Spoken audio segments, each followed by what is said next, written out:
How's it going, everyone? It's me, Noah here, and the video that you have all been waiting for is now here. I am unboxing 100 501st Clone Trooper Battle Packs, and this is just an exciting moment for me to see all of these sets lined up here on the table, and really excited to get into these sets and pull out the 400 Clone Trooper minifigures that are out of all of these battle packs. Now, before the video really begins, I would appreciate if you give this video a like, commenting down below, and subscribing for future content just like this. I do army videos like these basically once a year now, and yeah, it is just a huge amount of sets and a lot of work, so I would really appreciate any support that you give this video or my channel just in general. Now, before we get into actually unboxing these sets right here, I want to give a couple of just nitty-gritty details, just a few things to talk about and sort of answer maybe a few of your questions that you might be asking down in the comment section below. The first question that I've been asked before when it comes to buying so many sets like this is, where did I acquire these? Did I hoard these from stores?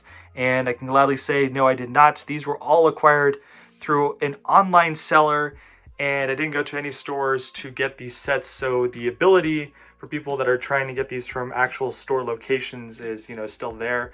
Obviously, it's much easier just to order them and get probably free shipping, but in this case, I ended up getting all of these sets online. The other two questions that I get most frequently when it comes to sets like this is, what will be happening to the actual builds from these sets? And I can say that when it comes to the ATRT, the speeder bike, and the two droids out of all of these sets, these will be going off to a Bricklink seller that I know, which not only brings down the cost tremendously for these sets, but I don't have to worry about all of the different parts. Now, obviously, the parts in these sets are great, but the goal in the end for these sets, for these battle packs, is to acquire these clone troopers for the cheapest possible price. And once I do all the math, the other question to answer about the actual figures themselves is, how much did I spend?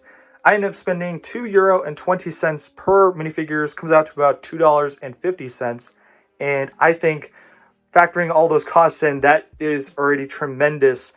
I mean, you can compare that to Bricklink, you can compare that to eBay, you can compare that to multiple different marketplaces where you can buy clone troopers, and you can't find a better deal than that. With that being said, I hope that answers a couple of your questions that you might be asking down below.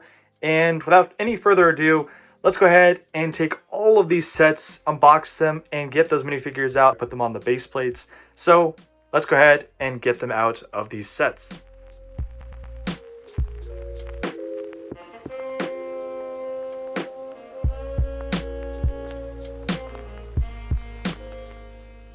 After many hours of working on these, it is finally complete. I can now finally show all 400 of the 501st Clone Trooper minifigures standing here on these two 48 by 48 gray base plates. Now, I want to go over a couple of things that I learned while putting all of these together. This is obviously 100 battle packs is a lot of sets to open and put together, but I just thought it would be interesting to sort of share my experience, and for those people that are interested in doing something similar, not necessarily the same amount, but something similar to this, that they know what it is like. Now, when it comes to putting these together, the first thing you have to realize is you have to pull out all of these minifigures from the sets and take them out of the two different bags that the set comes with. You have to separate all of the different parts you're going to need: the helmets, the heads, the torsos, and the legs.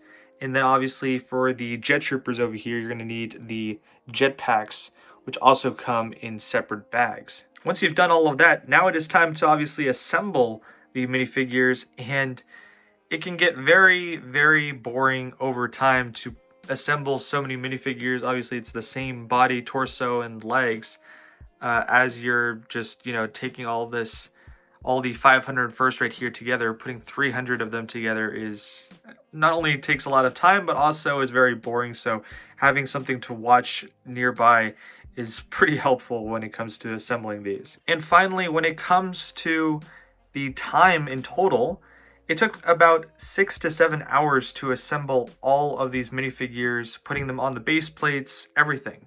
So already getting all of this to just look right here or have it here on the base plates is a lot of work. For those interested, that is basically just a couple of the things that I learned out of this, which is having something to watch nearby, just knowing that it's going to take a lot of time to assemble these, and in the end you're going to have a marvelous result here with all these minifigures on these base plates. I'm really excited to do a clone army video, which will be coming soon, and including these in that army, showing off the entire might that I have of all the clones in my collection. With that being said, that basically does it for this video. I hope you did enjoy. Again, this was a lot of work to put together, so I'd appreciate a like on this video, a comment down below, and subscribing to future content or to see future content here on my YouTube channel. That being said, everyone, thank you very much for watching, and I will see you all in the next LEGO video.